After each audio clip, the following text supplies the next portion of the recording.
Hi friends, welcome to Arya career academy. आज हम लोग करेंगे करंट अफेयर। और अगर अभी तक आप मेरे चैनल को सब्सक्राइब नहीं किए हैं तो सब्सक्राइब कर लीजिए और बेल आइकन दबाना नहीं भूलिए, ताकि कोई भी नोटिफिकेशन अपडेट होता आपको वीडियो मिलता रहे। और साथ साथ में नीचे में टेलीग्राम का लिंक दिया हुआ, उसे ज्वाइन कर लीजिए, जहाँ से आपको सारा PDF मिल जाएगा। तो सबसे पहले कल के क्वेश्चन का आंसर देख लेते हैं। कल क्वेश्चन पूछे थे आपसे, इनमें से किस लोकप्रिय नेता को वर्ष 2019 में फिलिप कोटलर प्रेसिडेंटियल सम्मान से सम्मानित किया गया? तो इसका जो करेक्ट आंसर था नरेंद्र मोदी। सी, बहुत लोगों ने करेक्ट आंसर दिया, ऑलमोस्ट सारे लोगों ने करेक्ट आंसर दिया है। तो आपका सी आंसर हो गया। अब चलिए आज के सेशन की तरफ बढ़ते हैं।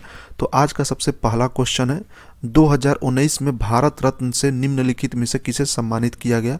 चार ऑप्शन देख लीजिए। ए प्रणब मुखर्जी, बी नानाजी देशमुख, सी भूपेन हजारिका, या डी इनमें से सभी।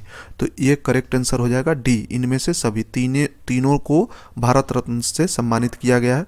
देख लीजिए, ये प्रणब मुखर्जी हैं, फॉर्मर प्रेसिडेंट ऑफ इंडिया, तो और फाइनेंस मिनिस्टर भी रह चुके हैं कांग्रेस के सरकार में। तो इनको मिला है भारत रत्न पहले। दूसरे हो गए नानाजी देशमुख, ये RSS के मेंबर थे और ये राज्यसभा के भी मेंबर रह चुके हैं। तो नानाजी देशमुख दूसरे हुए जिनको भारत रत्न मिला है, मरणोपरांत मिला है इनको, ठीक है। और तीसरे हुए भूपेन हजारिका, जिनको मिला है, तो भूपेन हजारिका सिंगर हैं। एक यहाँ पर एक क्वेश्चन और बनेगा, क्योंकि बाकी दो जो मिला है दोनों पॉलिटिशियन हैं, मगर ये सिंगर थे। इनको पद्म भूषण, पद्म विभूषण, पद्म श्री सब तीनों मिल चुका था, भारत रत्न बाकी था, वो भी मिल गया मरणोपरांत। तो भूपेन हजारिका जो हैं ये असम के रहने वाले थे, महाराष्ट्र में इनका देहांत हुआ था, ठीक है, सिंगर थे। चलिए और कुछ भी देख लेते हैं पहले भारत रत्न के बारे में। भारत रत्न जो इस्टेब्लिश हुआ था 1954 को, फर्स्ट अवार्ड पहली बार 1954 में ही सी राजागोपालाचार्य, सर्वपल्ली राधाकृष्णन और CV रमन, ये तीनों लोग को दिया गया था। और एक साल में 3 ही लोग को मैक्सिमम दिया जा सकता है, ये भी रूल है। तो इस साल 3 लोग को दिया गया है। नानाजी देशमुख हम आपको पहले भी बता चुके हैं, मरणोपरांत मिला है। भूपेन हजारिका मरणोपरांत मिला है। और प्रणब मुखर्जी। टोटल अवार्ड अभी तक 48 लोगों को दिया जा चुका है। और यहाँ पर 2 चीज़ और हम आपको बताना चाहते हैं कि 2019 के पहले 2015 में 2 लोगों को मिला था। किसको किसको? मदन मोहन मालवीय को मिला था और अटल बिहारी वाजपेयी को मिला था। उससे पहले 2014 में 2 लोगों को मिला था।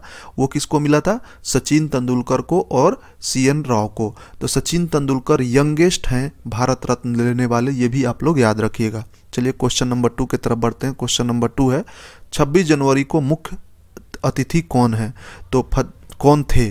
तो 26 जनवरी के मुख्य अतिथि कौन थे? ठीक है, 4 देख लीजिए। ए है नोआम, बी है पीलीप, या सी है सिरियल रोमाफोसा, या डी इनमें से कोई नहीं। तो ये करेक्ट आंसर हो जाएगा सिरियल रोमाफोसा। ये साउथ अफ्रीका के प्रेसिडेंट है। अब चलिए कुछ साउथ अफ्रीका के बारे में देख लेते हैं। देखिए ये सबसे लास्ट में आप देख रहे हैं, ये साउथ अफ्रीका है। ये वर्ल्ड मैप है, आप देख सकते हैं, यहाँ पर भारत है और ये साउथ अफ्रीका है। तो अब देख लेते हैं साउथ अफ्रीका का प्रेसिडेंट कौन है? Serial Ramaphosa. डिप्टी प्रेसिडेंट कौन है? डेविड मुआवजा। और करेंसी क्या है? साउथ अफ्रीका रैंड है। कैपिटल क्या है? पेट्रियो, ठीक है, याद रखिएगा। एग्जीक्यूटिव कैपिटल है केप टाउन, लेजिस्लेटिव कैपिटल है। और जुडिशियल कैपिटल कौन है? बेल्मोफोर्टिन। लार्जेस्ट सिटी कौन सा है? जोहान्सबर्ग है लार्जेस्ट सिटी। ठीक है, चलिए देखते हैं क्वेश्चन नंबर 3।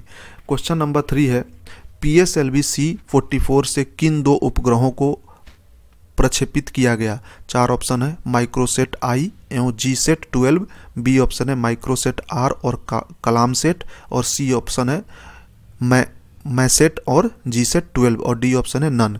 तो इसका जो करेक्ट आंसर हो जाएगा माइक्रोसेट R और कलामसेट। और कलामसेट जो है ये आपको हम बताए थे कि वर्ल्ड का, पूरे दुनिया का सबसे स्मॉलेस्ट सैटेलाइट है, जो तमिलनाडु का 18 साल के लड़का के द्वारा बनाया गया है, एक क्यूब साइज में जो हाथ में आ जाता है। तो ये याद रखिएगा कि सबसे स्मॉलेस्ट सैटेलाइट दुनिया का कौन सा है? कलामसेट। चलिए क्वेश्चन नंबर 4 देखते हैं। किसे अशोक चक्र से सम्मानित किया गया है? 26 जनवरी को अशोक चक्र भी मिला है। तो ये क्वेश्चन हम आपको पहले भी बता चुके हैं। चलिए ऑप्शन देख लेते हैं। पहला है लांस नायक नजीर अहमद वानी, बी है मेजर तुषार गोवा, सी है सोवार विजय कुमार, या डी है राजेंद्र कुमार नैन। तो इसका लांस नायक नजीर अहमद वानी जो है इसका करेक्ट आंसर हो जाएगा। इनको मरणोपरांत मिला है, ठीक है, तो ये आपका करेक्ट आंसर हो गया। क्वेश्चन नंबर 5 देख लेते हैं। सुल्तान अब्दुल्ला सुल्तान अहमद शाह किस देश के सुल्तान निर्वाचित किए गए हैं? 4 ऑप्शन देख लीजिए। ए मिस्र, बी इंडोनेशिया, सी मलेशिया या डी ब्रुनेई। तो इसका जो करेक्ट आंसर हो जाएगा आपको मलेशिया करेक्ट आंसर हो जाएगा सी। अब मलेशिया के बारे में कुछ देख लेते हैं। देखिए मलेशिया यहाँ पर है, आप देख सकते हैं ये जो है घेरा हुआ मलेशिया और ये भारत है, ठीक है। यहाँ पर ये मलेशिया है, ग्रीन कलर का आप देख सकते हैं।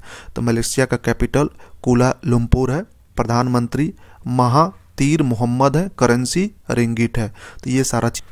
चलिए क्वेश्चन नंबर 6 देख लेते हैं। क्वेश्चन नंबर 6 है राष्ट्रीय मतदाता दिवस 2019 का थीम क्या था। तो सबसे पहले 25 जनवरी को मतदाता दिवस मनाया जाता है, ये हम क्वेश्चन पहले भी पूछ चुके हैं। अब इसका थीम पूछा गया है, तो 4 ऑप्शन देख लीजिए। मताधिकार आपका हक, बी है मतदान से सशक्तिकरण, सी है कोई भी मतदाता नहीं छूटे, या डी है मतदाता है देश का भविष्य। तो इसका जो करेक्ट आंसर हो जाएगा कोई भी मतदाता नहीं छूटे, सी आपका करेक्ट आंसर हो गया। इसको याद रखिएगा, ये थीम है और ये 25 जनवरी को नेशनल वोटर्स डे मनाया जाता है। इसी दिन foundation day of election commission of India भी है, तो ये भी याद रखिएगा। चलिए क्वेश्चन नंबर 7 देख लेते हैं। क्वेश्चन 7 है हाल ही में किस आईआईटी ने रोशनी नामक ऐप को लॉन्च किया। 4 ऑप्शन देख लीजिए। ए है IIT Patna, B IIT Delhi, C है आईआईटी रोपड़, या डी इनमें से कोई नहीं। तो इसका जो करेक्ट आंसर हो जाएगा आईआईटी रोपड़ आपका करेक्ट आंसर हो गया। चलिए क्वेश्चन नंबर 8 देखते हैं। क्वेश्चन नंबर 8 है केंद्रीय कैबिनेट ने उत्तर पूर्वी भारत में स्वयं क्षेत्रीय परिषदों को मजबूती बनाने के लिए किस अनुच्छेद में संशोधन की मंजूरी दे दी है। 4 ऑप्शन देख लीजिए। ए है अनुच्छेद 280, बी है अनुच्छेद 270, सी है अनुच्छेद 290, या डी है इनमें से कोई नहीं।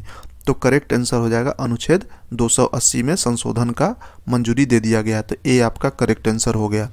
चलिए क्वेश्चन नंबर 9 की तरफ बढ़ते हैं। क्वेश्चन नंबर 9 है हाल ही में किस देश में विश्व के सबसे लंबे 3D प्रिंटेड कंक्रीट पुल को खोला गया। 4 ऑप्शन देख लीजिए। ए चीन, बी है इंडोनेशिया, सी मलेशिया, या डी है ब्रुनेई। तो इसका जो करेक्ट आंसर हो जाएगा वो हो जाएगा चीन आपका करेक्ट आंसर हो गया।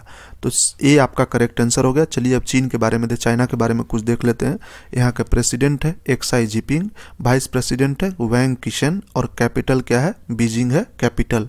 तो ये क्वेश्चन इंपॉर्टेंट है क्योंकि ये दुनिया से रिलेटेड है, वर्ल्ड से रिलेटेड क्वेश्चन है। तो 3D प्रिंटेड कॉन्क्रीट पुल कब खोला, विश्व का सबसे पहला 3D कंक्रीट पुल है, तो इसलिए ये इंपॉर्टेंट है एग्जाम पॉइंट ऑफ व्यू से। चलिए क्वेश्चन नंबर 10 देखते हैं। निम्न में से किस बैंक ने 24 जनवरी 2019 को रवनीत सिंह गिल को बैंक का नया मैनेजिंग डायरेक्टर और मुख्य कार्यकारी अधिकारी CEO नामित किया। तो 4 ऑप्शन देख लीजिए। ए है एस बैंक, बी है देना बैंक, सी है पंजाब बैंक, या डी है सिटी बैंक। तो एस बैंक आपका करेक्ट आंसर हो जाएगा। ये पहले भी पूछे थे और इस क्वेश्चन को दोबारा लेने का मतलब ये है क्योंकि ये लगातार 2 दिन से पेपर में आ रहा है और 1 मार्च से ये अपना कार्यभार संभालेंगे। और दूसरी चीज़ ये इंपॉर्टेंट इसलिए है, किसी भी एग्जाम के लिए आप देखिए आज के डेट में सारे एग्जाम में CEO पूछा जाता है, तो इसलिए इसको हम दोबारा ले लिए हैं। तो इनका नाम याद रखिएगा कि रवनीत सिंह गिल जो हैं वो एस बैंक के CEO बने हैं। 1 मार्च से ये अपना कार्यभार संभालेंगे। चलिए अब क्वेश्चन ऑफ द डे देख लेते हैं। उससे पहले आप लाइक बटन को जरूर दबा दीजिए, अगर अभी तक नहीं दबाएं तो लाइक बटन जरूर दबा दीजिए। एटलीस्ट जितना लोग वीडियो को देखते हैं उतना लोग तो लाइक बटन को प्रेस कर दिया कीजिए, ताकि ज़्यादा से ज़्यादा लोग तक, उससे क्या होता है कि ज़्यादा से ज़्यादा लोग तक वीडियो पहुँच सकता है। ठीक है, तो आप लाइक बटन को दबा दीजिए। हम आशा करते हैं कि आज 300 लोग तो एटलीस्ट लाइक बटन को दबाएंगे। ठीक है, तो आशा करते हैं तो इस पर आप लोग खरे उतरिएगा। चलिए देखते हैं अब question of the day. Question ये हम पहले भी आपको बता चुके हैं और इसका आपको आंसर देना होगा क्योंकि ये क्वेश्चन बहुत ही इंपॉर्टेंट है। सारे न्यूज़ में आज के डेट में इस पर डिबेट हुआ है और बहुत सारा न्यूज़ में इसको दिखाया गया है, तो इसलिए ये क्वेश्चन इंपॉर्टेंट है। जिंदगी नामा नामक उपन्यास की प्रसिद्ध हिंदी लेखिका का क्या नाम है जिनका हाल ही में निधन हो गया। 4 ऑप्शन है। ए कृष्णा सोबती, बी है अमृता घोष, सी है देविका खत्री, या डी है ममता कालिया। तो इसका कमेंट सेशन में आपको आंसर देना है और ये इम्पोर्टेंट इसलिए है क्योंकि ये पद्म भूषण को ठुकरा दी थी। ये पद्म भूषण इनको मिला था, इन्होंने ठुकरा दिया था। ठीक है, तो ये सारा चीज़ इम्पोर्टेंट है एग्जाम पॉइंट ऑफ व्यू से। चलिए देखते हैं, उससे पहले अब आज का वीडियो हम लोग समाप्त करते हैं। चलिए thank you for watching, share and subscribe, और ज़्यादा से ज़्यादा लोगों तक शेयर कीजिए, सब्सक्राइब कीजिए। चलिए थैंक यू।